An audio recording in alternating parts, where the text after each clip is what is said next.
Welcome to this week's issue of Digital Display Insider. I'm your host, Jerry Teeter, and today we're talking about a subject that I have become very passionate about over the last couple of years. And that's the area of taking pictures and providing photography services for your clients of their ads. Now, this is an area that, for as long as I can remember, I've always been interested in taking pictures, but it never went further than just taking pictures with my cell phone or just with a basic consumer grade camera. And it wasn't until about 3 years ago that I was asked to join the photography team at our local church that I kind of looked at the opportunity as a way to really advance my skill in this area. And actually, I learned how to take pictures using the different manual modes versus the automatic modes that most people use on their camera. And what started out as kind of just a personal hobby has just completely transformed into my business and allowed me to offer my clients something that they would pay hundreds or thousands of dollars for. But it's also just elevated the brand appearance of my own company because it looks like I've hired a professional to go out and take all of our photos. And so today's video, I just want to kind of give you some tips that can allow you to do the same thing in your business and really elevate your brand identity to both your customers and to your local market. And so the first thing I want to start with today is just really how to take what makes a great photo.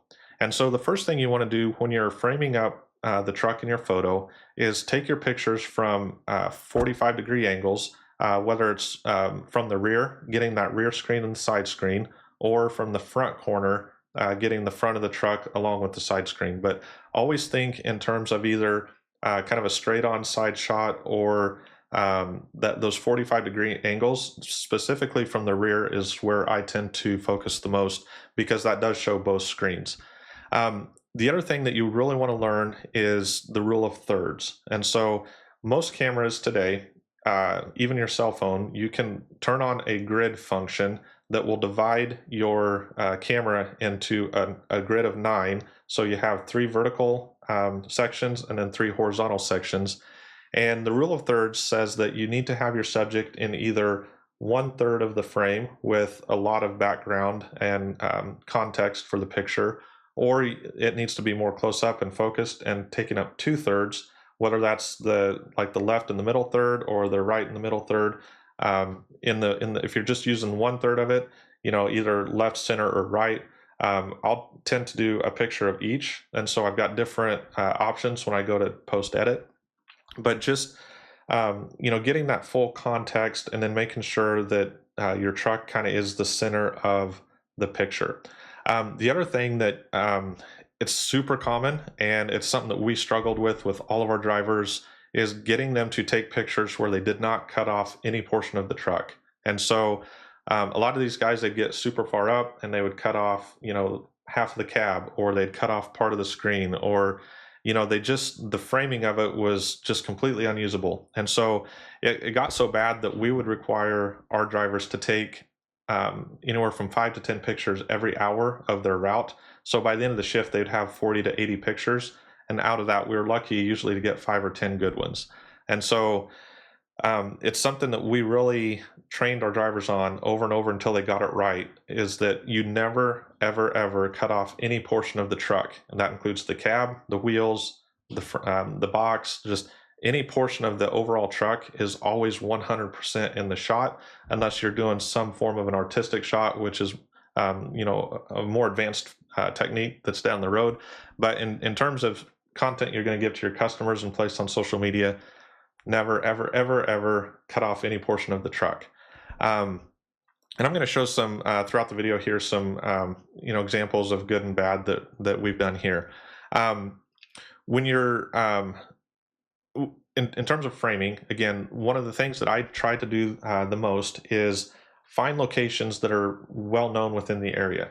And so in the context of Omaha, our downtown area is very recognizable. There's different areas around town, different parks that just anybody from this area knows that that's this market. And so one of the things that my mentor told me when I was being trained on how to do this is that every photo tells a story. And so you need to be very aware of what story are you trying to tell in the pictures you're taking. sometimes the ad itself is the hero of the shot. Sometimes the truck is the hero of the shot. Um, just really think through that when you're both looking at the context here of where you're at and what shot you want to, how you want to set it up.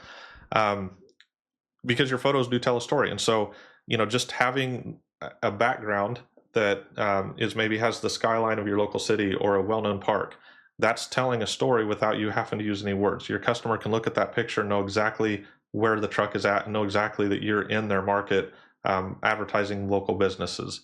And so, just really be aware of what story you're telling there. Um, let's see here. As far as equipment goes, um, while your phone does take decent pictures, especially for social media, there is a clear difference of quality between a cell phone picture and a picture taken with a professional camera with a professional lens that's then edited in a software like Adobe Lightroom. And so when I first got started, I started with the cheaper camera. I was told how much camera equipment cost, and I could not bring myself to pay that much for camera gear. But then as I got more into it, and I wanted that higher quality photo, I ended up purchasing a Canon R6 with a 70 to 200 f2.8 RF lens, and so that's the newest version of the Canon mirrorless cameras. So it's going to be a little lighter than the traditional ones. It's not the full-blown professional bodies, but it's a very, very good body at a reasonable price. And so that combination together is about $4,500. I'll drop some links to Amazon where you can check those out. But here's the thing: yes, it's a big upfront cost, but a camera like that's going to last you 10 to 15 years. And so in that time, you're going to take hundreds of thousands of photos for your family, for your business, for friends. I don't charge anything for my photography. It's all, for me, it's purely a hobby. And so I'm able to bless so many people outside of the business world with my photography. And it's just a lot of fun for me. And so my main point here is you're not just buying this for your business, you can use it in your entire life. And the annual cost over 10 years, you're talking $400 or $500. You're going to get many, many, many, many times that of value in return just in your business alone. And so, highly, highly, highly recommend going and getting the camera, learning from the ground up, learn how to shoot in manual mode. And so you're adjusting the ISO and the f-stop and the shutter speeds and all these different settings to get the best, clearest picture that you can then take into a software and then edit it out and apply, just make it pop. And again, it tells a story, and a good photo is just you can't get anything like that from a cell phone. So really, I just want to close by reiterating that fact. These photos aren't just for your clients; they're for use in your own business, for your social media. And it's an endless amount of content that you can use for social media, your media kits, your website, any place where you need to make an impression. You have this content of photos here. And one last thing that I want to offer is, as you're out taking your pictures, grab 30-second to 1 minute video clips of every shot that you're doing. So then you can also use those videos to create sizzle reels and just different video social media posts. Building a video library is just as important as building a photo library. And so if you want deeper tips or tips on gear or anything in this area, again, this is a personal hobby of mine that I love to talk about. And so drop your questions in the comments, and I will do my best to get those answered. And again, until next week, I hope you guys have a great week.